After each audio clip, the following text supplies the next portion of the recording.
Ballygunge higher centric में lunch करने के बाद हम लोग निकल गए पंडाल हॉपिंग के लिए। ऐसे सोच तो यही था। फिर हम दोनों निकल गए और इस दिन बारिश भी ना थोड़ा ज़्यादा हो रही थी। तो और क्या, ऑन द वे रास्ते में देखा दुर्गा माँ का उसे क्या कहते हैं, विजयदशमी में विसर्जन से पहले हम लोग माँ को वरण करते हैं।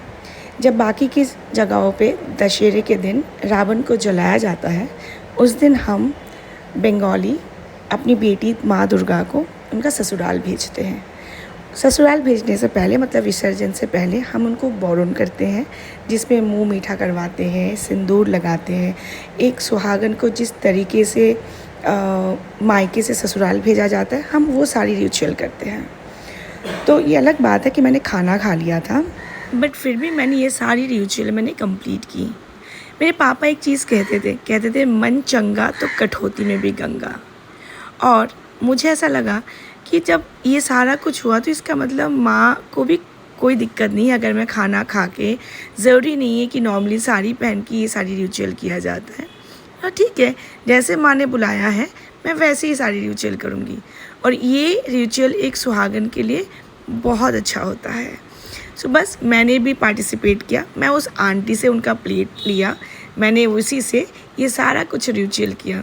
पहले पान से माँ के गाल में लगाया, फिर माँ को मैंने सिंदूर लगाया, मुंह में मुंह मीठा करवाया और माँ को बोला कि माँ आप फिर अगले साल आना और बहुत सारी खुशियों के साथ आना। जो जहाँ कहीं पर भी है सबको खुश रखना, अच्छे से रखना, हर किसी की हर कोई विघ्न हटा के रखना और साथ में हम सबका अच्छे से ध्यान रखना और आप जल्दी जल्दी वापस आना। ये सारा रिचुअल करते हुए थोड़ा सा मन तो उदास हो गया, क्योंकि हम ये पूरे साल इंतज़ार करते हैं सिर्फ इस 4 दिन के लिए, और ये 4 दिन ऐसे बीत जाती है बस पता ही नहीं चलता।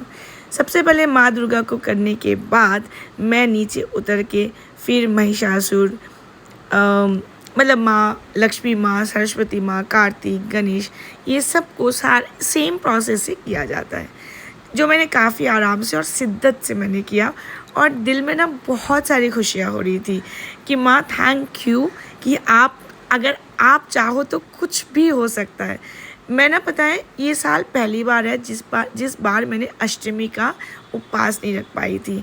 तो मन में ना थोड़ा सा चल रहा था कि माँ तुमने मेरा अष्टमी का पूजा मैं दे नहीं पाई, इस साल बंद हो गया, इतने सालों में कभी नहीं हुआ।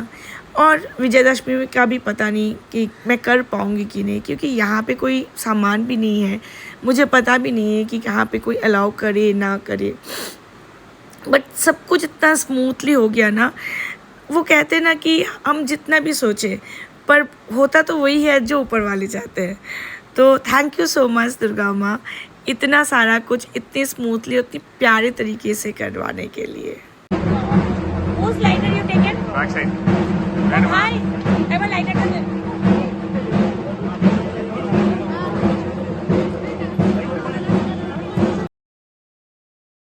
यहाँ पे रिचुअल करते करते सडनली वो दिया बुझ गया था, क्योंकि बाजू में ना पंखा चल रहा था। तो जैसे तैसे फिर मैंने जुगाड़ से फिर मैंने दिए को जलाया, वो लाइटर से मैंने लाइटर को मंगवाया और मैंने जलाया और फिर सारा कंप्लीट किया। उसके बाद इन आंटी से मैंने उनका प्लेट लिया था, फिर उन्होंने मुझे बुलाया, फिर इन लोगों ने, ये ऐसे होता है कि हर सुहागन एक दूसरे को सिंदूर लगाते हैं, जो मैंने भी सारे रिचुअल बड़े प्यार और शिद्दत से कंप्लीट किया। और इन सबको भी मैंने विजया का विश किया, और ये कहते हैं हैप्पी विजया और शुभ विजया, बिकॉज कहते हैं कि जब तक माँ है तब तक आप पैर नहीं छू सकते। सो माँ विसर्जन होने के बाद ही फिर हम लोग बड़ों के पैर छू के फिर विजया करते हैं। तो ऐसे ही रही मेरा कुछ विजयादशमी का शाम, और जो मुझे बहुत बहुत सारी खुशियाँ दिया, क्योंकि ये बिल्कुल अनप्लान था। और आंटी ने समझाया ये जो पान से जिससे माँ के गालों में छुआ है, इसी पान से बड़ों को अपने छोटे के गाल में टच करवा के वो ब्लेसिंग्स देनी होती है, जो मुझे नहीं मालूम था, मैंने उस आंटी से सीखा। कहते हैं ना कि हर किसी से कुछ ना कुछ सीखने को मिलता है। सो इन आंटी से मुझे ये सीखने को मिला। और फिर आंटी ने कहा उस पान को तुम मोड़ के आई थिंक गणेश जी के हाथ में रख के आने के लिए, जो मैंने भी किया। क्यों किया वो तो नहीं पता, और क्यों उन्होंने कहा था वो भी मुझे नहीं मालूम। तो ये सब करने के बाद फिर हम लोगों ने लिया सेल्फी। आज का दिन कुछ ऐसा ही था। अगर वीडियो अच्छी लगी हो please do like share and subscribe.